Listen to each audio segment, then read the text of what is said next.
Hello and welcome to this pit stop for Space Gate Odyssey, designed by Cedric Lefebvre, published by Ludonaute for 2 to 4 players taking around 90 minutes. In Space Gate Odyssey, each of the players is going to be running a corporation looking to build up a space station by taking actions from this central hub in order to build space gates, fill them up with settlers and send them out to these 5 exoplanets, in the end hoping to influence the formation of the government of Hawking, the central planet, in this new system that we have discovered. How's that all going to work? Well, on each player's turn, they're going to choose one of the 5 action spaces here on this central hub, and they're going to move one of their engineers or chief engineers to the space they require. In moving there, they activate that space for everyone who has a presence there. And for each of these spaces, you're going to get a certain number of action points. You're going to get 2 for each chief engineer, 1 for each engineer, which you can possibly upgrade to a chief 1, and 1 for a robot if you have it sitting there. The only difference with robots is they sit still and you can't move them around to select actions. They'll just boost that action every time it's selected by any player. So in this case, yellow and white are present in this new module area, so they are both going to get to take actions on yellow's turn. So yellow's got 3 points worth. On this module area, for an action point, you can go to any of these stacks, take the top tile and put it back to the bottom, and that will cost you 1 point. If you wish to take tiles, now these stacks are in colour, that's mostly linked to movement and a little bit of endgame scoring, but they're also in type, and that's much more important. And we'll talk about the types when we activate them. But you can choose any stack and take the top one, but once you've taken a tile from a stack, you cannot go back to that same stack.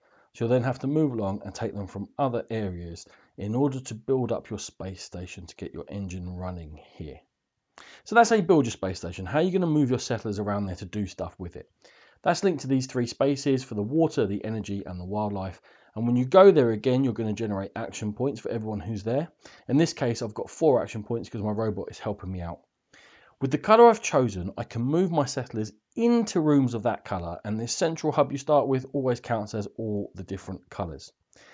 Each settler can move as far as you like, costing 1 action point for each move. For example, this person here can go 1 and then 2, and that's 2 of my action points moved up.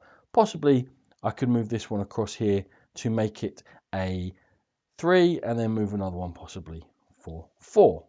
And again, we'll go around for everyone who's present, and then we'll get to the end of the turn. Now, at the end of each turn, you actually go around and check these space gates, and any that are full will then push the settlers over to the exoplanet linked to it. However, we're not going to talk about that just yet. We'll talk about that when we get to it because it makes sense for the scoring.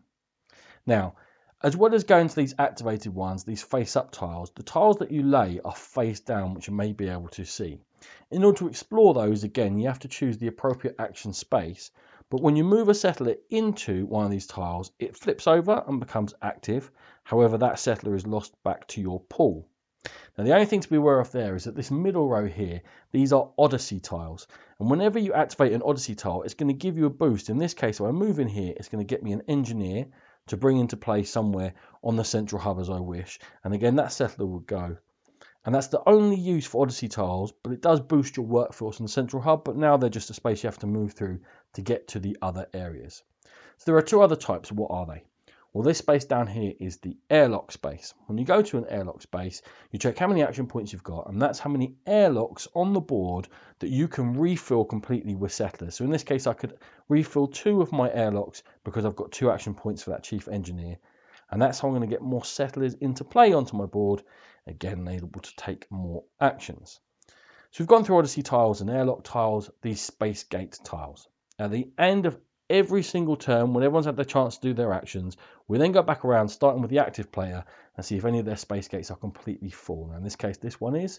So that would allow me to send off 2 of my settlers over here to Turing. And this is the space gate, and there's an icon on there, and it will be linked to an icon in the space gate tile. So you always know where you're going to be sending your settlers.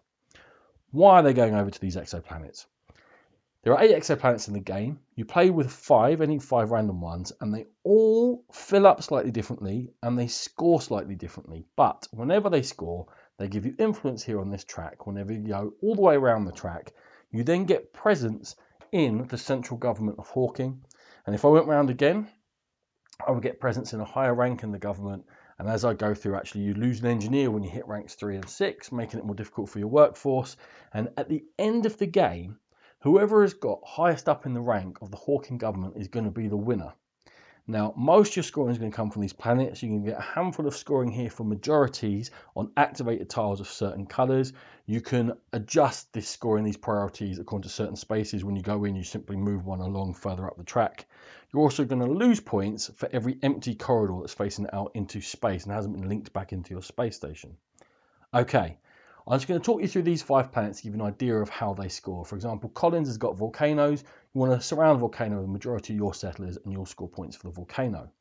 Bose here builds up in layers, and if having the majority on layers, you're going to score extra points. Every settler scores points.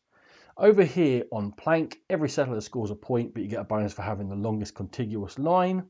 On Touring, you must fill from the outside in, and the outside spaces are worth 1, but when the 3 support spaces are filled, then this advanced space can be filled, it's worth 2 points, and then the 3 advanced spaces you can fill a central space worth 3 points. Over on Russell, there are different islands. You're going to score bonus points for having the majority on an island, but for each different island you're on, you're also going to get 3 points. You choose to go hard in one area or spread yourself around. Like I said, once these are filled up, for example, Bose got filled up and it got activated, we'd then score those influence points, move on the government, and then that space gate would move along, and then that would activate Russell, which we couldn't get to until that point. Once all these gates then move along, they'll come over to Hawking, and when you activate space gates that are now on Hawking, you'll just simply score more influence and go round and round and move up within the ranks. And once all of them have been scored, then we're going to get to the end game, where we're going to do that little bit of scoring for our bonuses and cost us some points for our corridors which go out.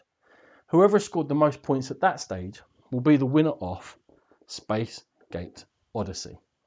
This has been a Game Pit Stop. For more videos like this, please check out our YouTube channel. And for more in-depth coverage of gaming, please check out the Game Pit podcast. Thank you.